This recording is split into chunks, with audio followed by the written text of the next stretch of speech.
एक शिवनगर नाम का गांव था। यह गांव छोटा सा था, जो घने जंगलों और पहाड़ियों से घिरा हुआ था। गांव के पश्चिम में एक प्राचीन शमशान घाट था, जिसके बारे में कहा जाता था कि यहाँ कभी एक शक्तिशाली तांत्रिक ने अपनी अंतिम सांसें ली थीं। लोग इस जगह से डरते थे। रात होते ही शमशान घाट के आसपास का इलाका सन्नाटे में डूब जाता। पर कुछ दिनों से वहां अजीबोगरीब घटनाएं हो रही थीं। लाशें गायब होने लगी थीं और कुछ लोगों ने अंधेरे में टहलती हुई परछाइयों को देखने का दावा किया था।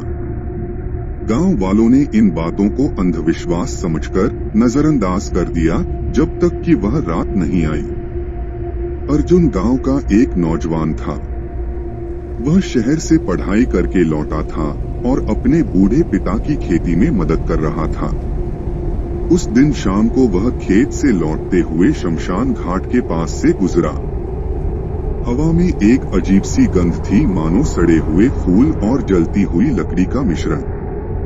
अर्जुन ने गांव वालों की बातें याद की, लेकिन उसने अपने आप को समझाया, यह सब बकवास है।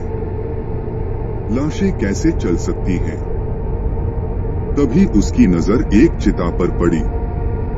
वहां कोई लाश नहीं थी, बस कुछ काले पंछी पंख फड़फड़ा रहे थे। अर्जुन ने रफ्तार बढ़ाई, लेकिन पीछे से एक आवाज आई, जैसे कोई सूखी लकड़ी टूट रही हो। उसने पलटकर देखा, लेकिन कुछ नहीं था। शायद पंछी ही थे। वह बुदबुदाया। घर पहुंचकर उसने अपने पिता को सब बताया। पिता ने चिंतित होकर कहा, बेटा, यह शमशान घाट कोई मजाक नहीं है। कल सुबह पंडित जी से बात करते हैं। पर अर्जुन ने मना कर दिया। पापा, आप भी अंधविश्वास में पड़ गए। मैं तो सोने जा रहा हूँ। रात के 2 बजे थे। अर्जुन की नींद एक चीख से टूटी। उसने खिड़की से झांका। बाहर चांदनी फैली थी और उसके दोस्त रवि का घर सामने था। रवि का परिवार जोर जोर से चिल्ला रहा था। अर्जुन भागता हुआ वहां पहुंचा। दरवाजा खुला था। अंदर का नजारा देखकर उसके रोंगटे खड़े हो गए। रवि का शरीर जमीन पर पड़ा था। उसका गला किसी ने नोच दिया था। खून से सनी हुई दीवारों पर नाखूनों के निशान थे। रवि की मां बेहोश पड़ी थी और उसके पिता का सिर गायब था। अर्जुन ने गांव वालों को आवाज लगाई। लोग इकट्ठे हुए, लेकिन कोई समझ नहीं पा रहा था कि यह कैसे हुआ। तभी शंकर, गांव का चौकीदार, लाठी लिए दौड़ता आया। भागो, शमशान घाट से लाशें चल रही हैं, उनकी आंखें जल रही हैं, वे हमें मार डालेंगे। शंकर का चेहरा सफेद पड़ा हुआ था। उसकी बाह पर गहरे नाखूनों के निशान थे, जिनसे काला खून रिस रहा था। गांव में अफरा तफरी मच गई। लोग अपने घरों में छिप गए। अर्जुन ने अपने पिता और छोटी बहन प्रिया को घर के अंदर बंद कर दिया। खुद हाथ में लाठी लेकर बाहर खड़ा हो गया। चांदनी में उसे दूर से कुछ धीमे धीमे कदमों की आवाज सुनाई दी। वे नजारा उसने कभी नहीं देखा था। कई शव, जिनके शरीर आधे जले हुए थे, गांव की ओर बढ़ रहे थे। उनकी आंखों की जगह केवल गहरे गड्ढे थे, मगर उनमें से नीली लपटें निकल रही थीं। एक लाश के हाथ में उसके अपने ही अंगूठे की हड्डी थी, जिसे वह चबा रही थी। अर्जुन का दिल धड़कने लगा। ये क्या है? ये तो हकीकत नहीं हो सकती। तभी एक लाश ने शंकर की तरफ हाथ बढ़ाया।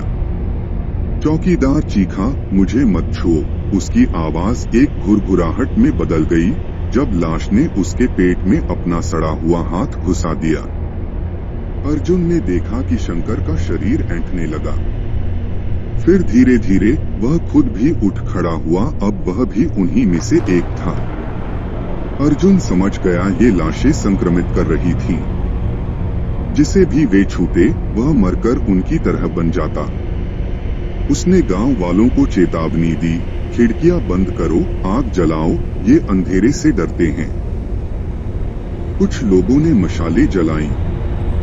लाशें आग से दूर भागने लगीं, लेकिन उनकी संख्या बढ़ती जा रही थी। अर्जुन ने पंडित रामदयाल के घर की ओर दौड़ लगाई। पंडित जी प्राचीन ग्रंथों के ज्ञाता थे। शायद वे कोई उपाय जानते हों। पंडित जी ने बताया, यह तांत्रिक का श्राप है, उसकी आत्मा ने शमशान की मिट्टी को अपनी शक्ति से भर दिया है। इन लाशों को रोकने का एक ही तरीका है, तांत्रिक की कब्र पर उसकी खोपड़ी को तोड़ना। पर वहां जाना मौत को दावत देना है। अर्जुन ने हिम्मत जुटाई।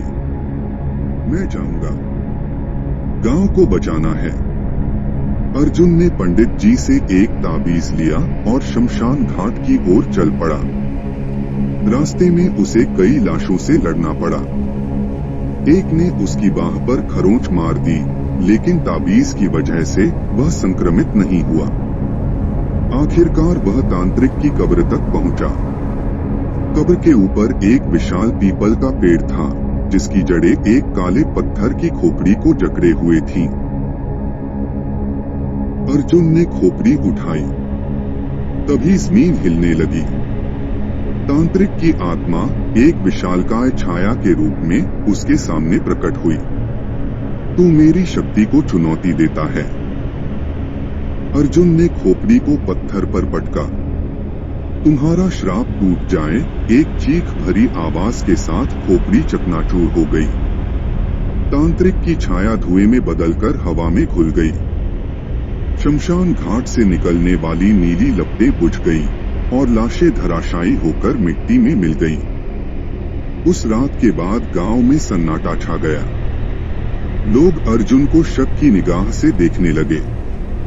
उसकी बाह पर काली खरोंच धीरे धीरे फैल रही थी, जैसे कोई जहर उसकी नसों में घुल रहा हो। पंडित रामदयाल ने उसे अकेले में बुलाया। मंदिर के अंधेरे कमरे में दीपक की लौ ने पंडित के चेहरे पर रहस्यमयी छायाएं बनाई।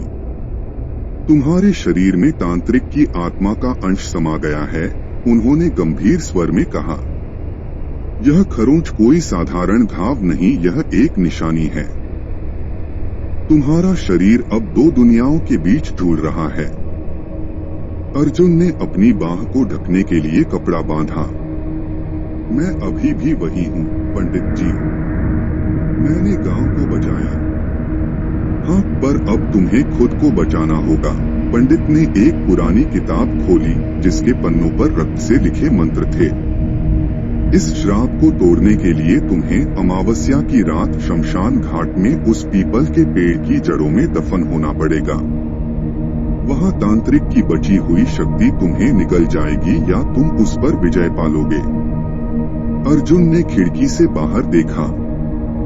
उसकी छोटी बहन प्रिया खेतों में खेल रही थी। अगर मैं नाकाम रहा तो तुम उन्हीं में शामिल हो जाओगे। अमावस्या का अंधेरा आकाश को काली चादर की तरह ढक रहा था।